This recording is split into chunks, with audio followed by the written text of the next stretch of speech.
Shalom to you, like giving all praise, honor, glory to Yahweh, Bashem Al-Shai, Bashem Kakadash, and giving double honor to the elder apostles and elder bishops of Great Millstone, who well, peace and salutation to the elect. Starting with the elect prophets, 144,000 choice men of each of the 12 tribes, 12,000 out of each of the 12 tribes, collectively 144,000 servants of the Lord, men whom the Lord bestowed his truth unto, and to the rest of the remnant of the 1/3 believers, men, women, and children who are not prophets but are believers in Yahweh Bashem Al-Shai. Shemal Mappa is a Mappa from the Great Millstone Plaintables camp located here in the city of Philadelphia. It's coming with this weed lesson. So you have it here, this particular fighter. He goes by, well, his name is Shavkat Rakhmanov, if I'm saying it, Rakhmanov. And he's from the country that's Kazakhstan. All right, like let me see, Shavkat, this guy right here. And this is the guy here. And as you see, he looked like pretty much like a Moabite and such. But I believe Kazakhstan is part of, or formerly part of, the Soviet Union. I have to double check. I've had dealings with these people.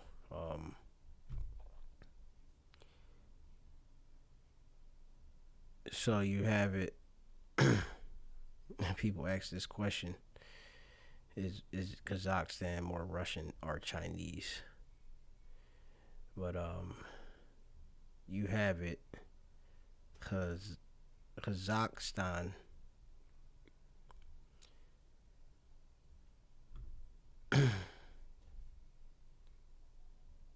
is a landlocked country primarily in Central Asia, with a small portion of its territory in Eastern Europe.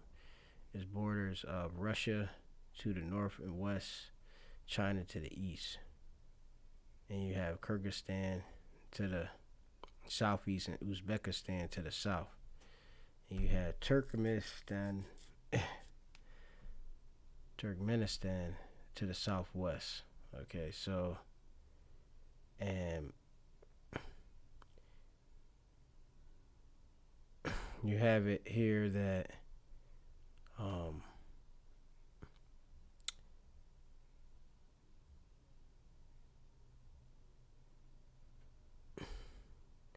they'll say ethnic Kazakhs constitute of the majority, while ethnic Russians form a significant minority.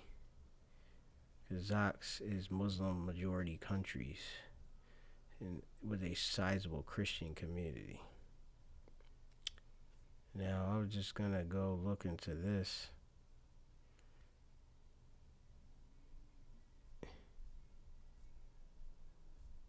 Real quick and brief.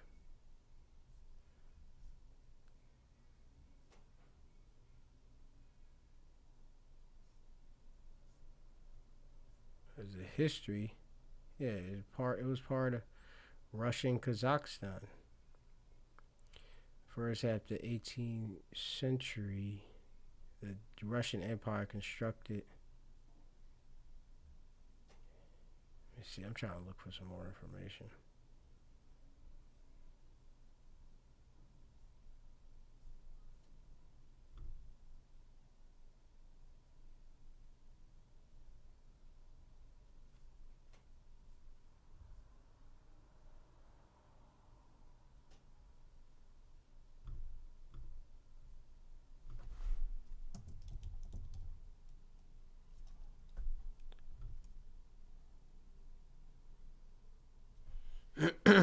Yeah, so Kazakhstan was a constituent of our Republic of the Soviet Union. All right.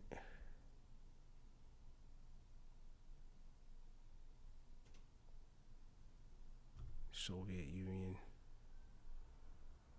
Okay, so but they've declared independence in '91. Well, anyway, just going into that a little bit, looking, showing where it's at. You know, that's where it's at. You see, right there by Russia. You got the Mongolia, you got China, Kyrgyzstan.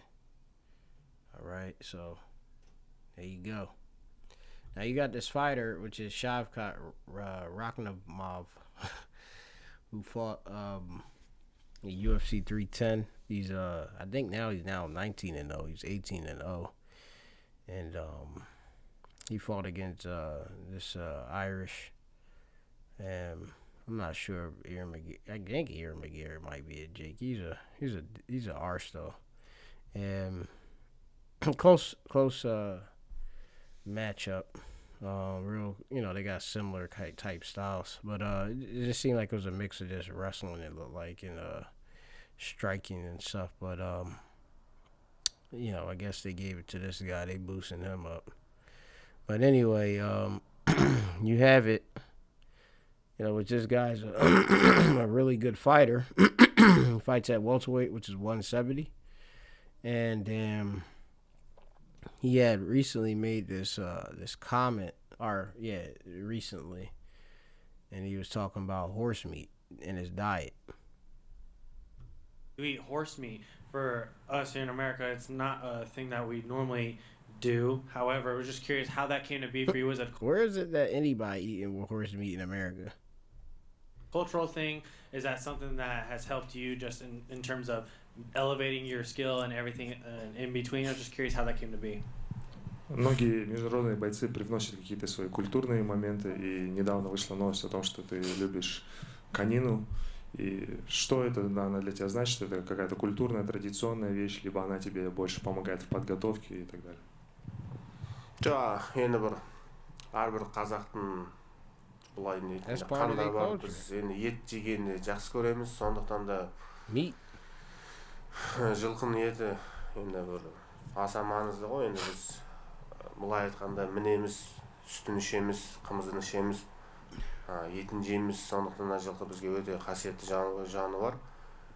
Енді біз көптер түсінбейді, енді Шавкат жылқыны жақсы көреді, жылқыны етін жейді деген сияқты. Біз енді қатты мінетін, или көкпарға шабатын, или шабатын аттарды жемейміз. Не уайымдамаңыздар, бізге тек қана жейтін жылқыларымыз асап, жақсылап, не десем, бағып, дайындап, семіртіп. Like eating meat is in every Kazakh's blood, and eating horse meat has been our more than a century, like tradition. And over a century, over 100 years, that's part of their tradition. And a lot of people say like Shavkat loved horses, but also he liked to eat horses. But we have to separate the horses that we ride and have at home. We don't eat them. Like it's a separate type of horses that we raise to eat, and it's been our culture and tradition. That's it. Us as Israelites, we can't eat horses. That's the point of the lesson. Okay. Don't be looking at the best fighters. He eat horses and he's 19-0, and don't follow after suit. Now, of course, the Israelites have a law, and they have a dietary law. The Israelites are so-called Negroes, Latinos, and the Americans, and you do have Israelites that are scattered across the four winds. Okay, and I'm not sure if he's an Israelite or not. A lot of time dealing with these these different Russians coming over here to America and stuff, or from former Soviet Union countries. A lot of them are very rough. I would say that. They have their upbringing is like more manly and Eastern, but sometimes their personality is hard to distinguish. A bit. Like they usually got a stern face a lot of the times.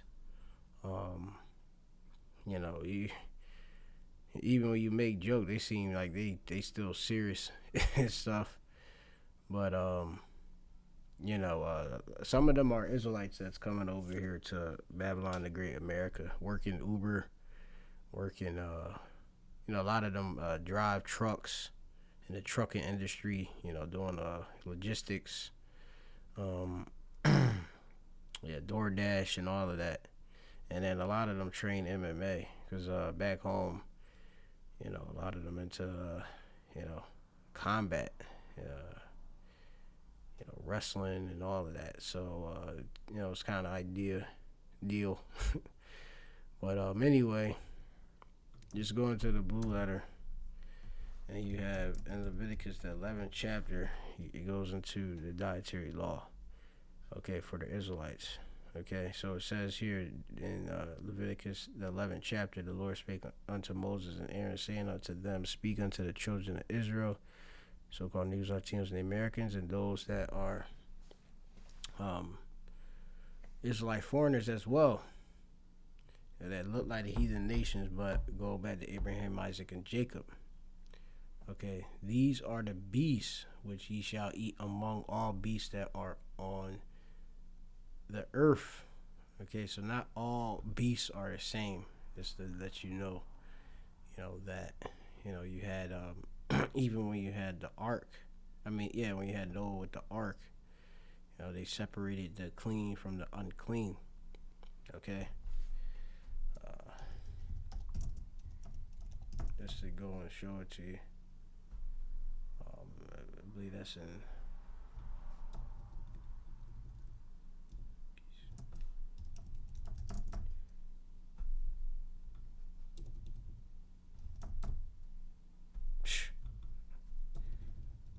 Just put in ark, man, because.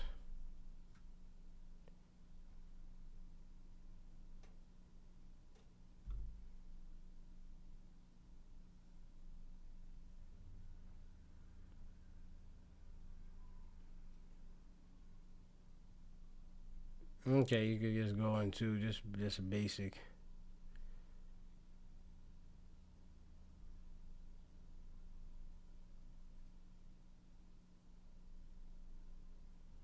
And this is Genesis the 6th chapter.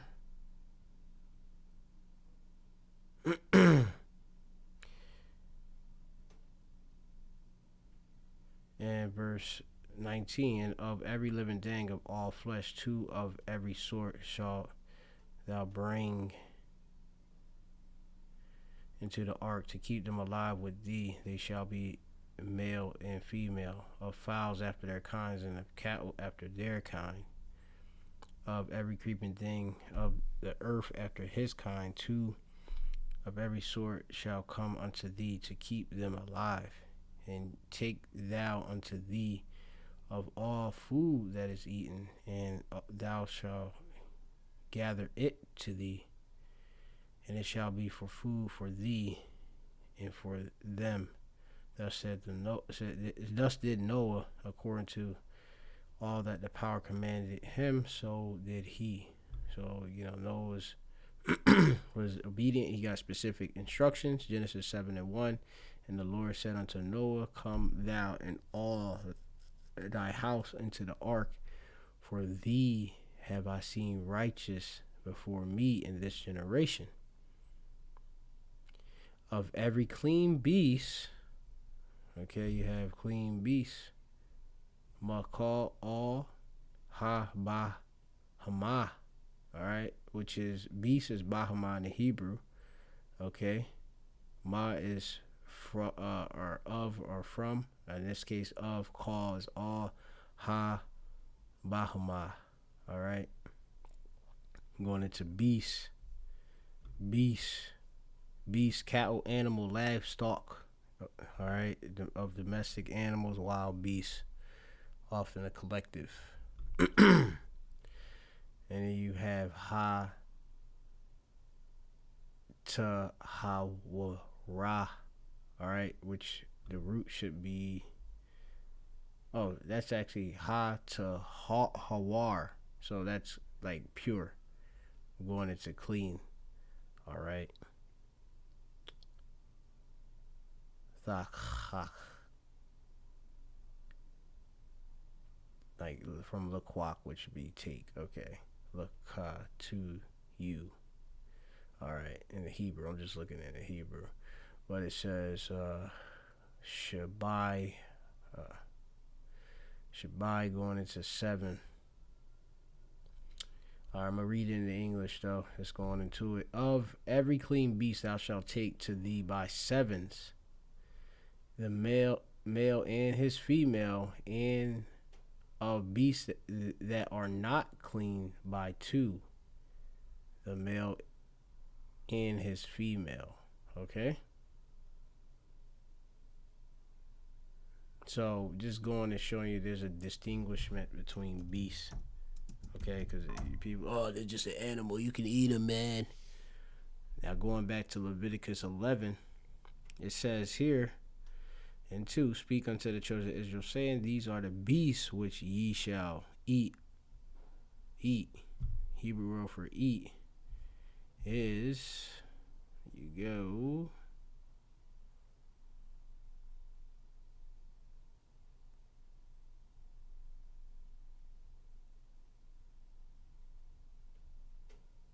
Yasha'Allah, La, Mor, Say, Zath, this, Ha, Chaya, live, Ashar, which, Tha, Ah, Kalwa, oh, is that a call? There you go. Tha, a Kalwa. Okay, that's eat, meaning to devour. Okay, a call, devour, eat, right? It's going into the Hebrew, some, okay, and it says, among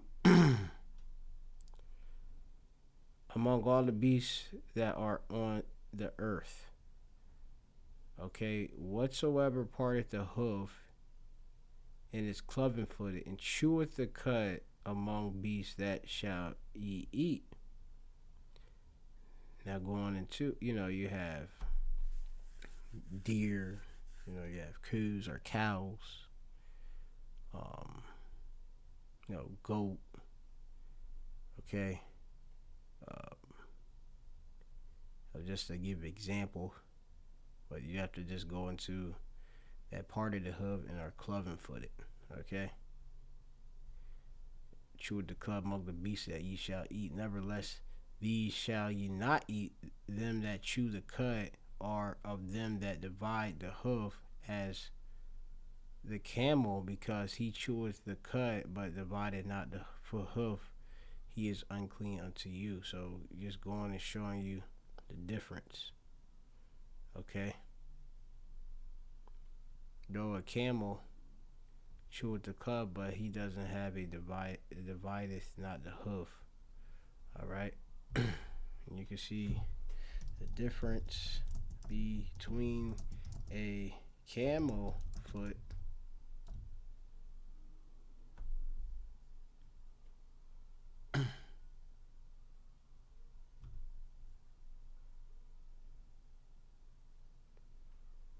right, and then you have in a, say you're saying like a cow. Let me see, cow foot. You got Benjamites that eat cow foot.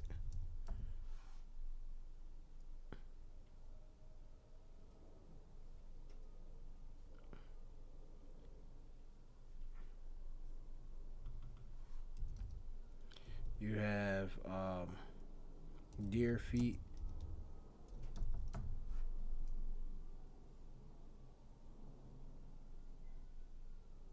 All right, you see it?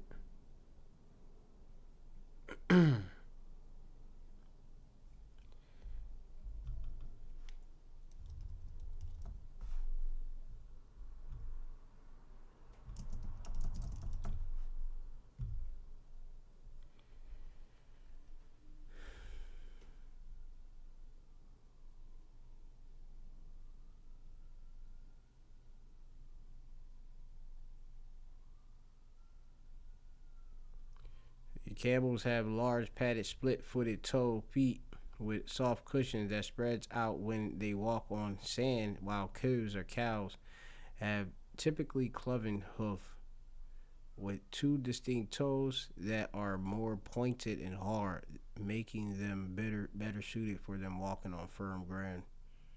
All right, and then you can just look here. It'll say here, yeah, specifically not to eat camel and such. And then particularly we could talk about even like a horse. Okay.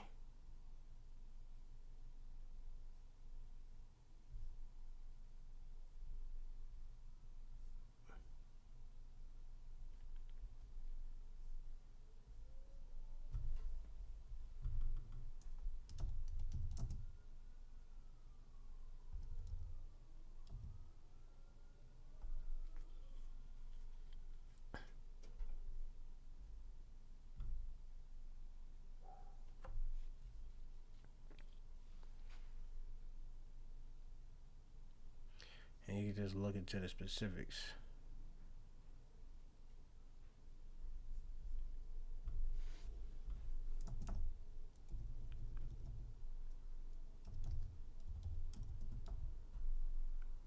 Horse is not kosher because it doesn't meet the two requirements.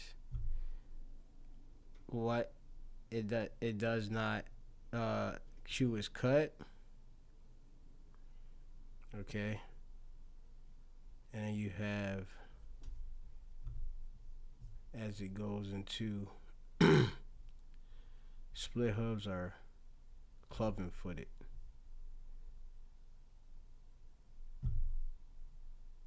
Split. Shashai. Shashai.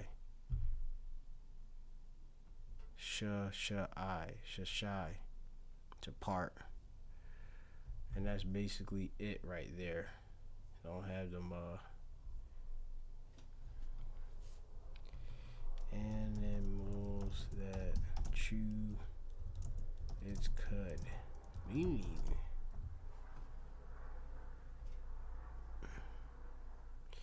when animals such as cows or sheep chew cud, they slowly chew their partly digested food over and over again in their mouth before finally swallowing it.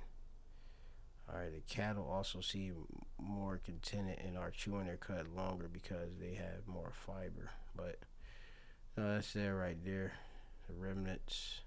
But yeah, so can't be eating horse meat.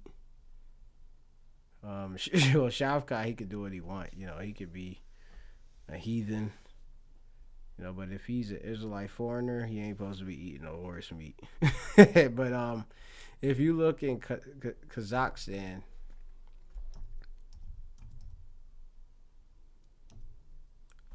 they eat a lot of meat over there, like crazy. Like it's like crazy the amount of meat they eat. It's like mainly meat.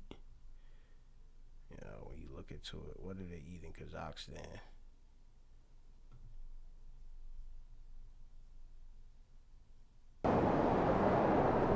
Yeah, horse milk.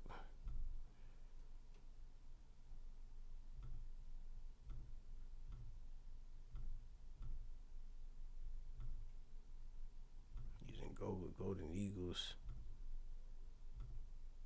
This is so similar to a Tatar dish. I guess Tatarstan, Bashkortostan, Kazakhstan, very similar culture. We basically have a dish named the same name, and it's the same. She doesn't speak English. Очень вкусно, прямо очень вкусно. И чувствуется вот этот вот, то, что вот это все варилось в невероятно вкусном бульоне. Теперь хамас. Хамас. Рымшик. Это казах. Try to practice her flying. Are you ready? Yeah, so you know, you can look into it, but it's a lot of meat, man. That's what I know. It's a ton of meat, man. Like, kind of remind me of a lot of Turkish stuff, but that's it. New spirit, so I just want to do that. Shalom to the elect.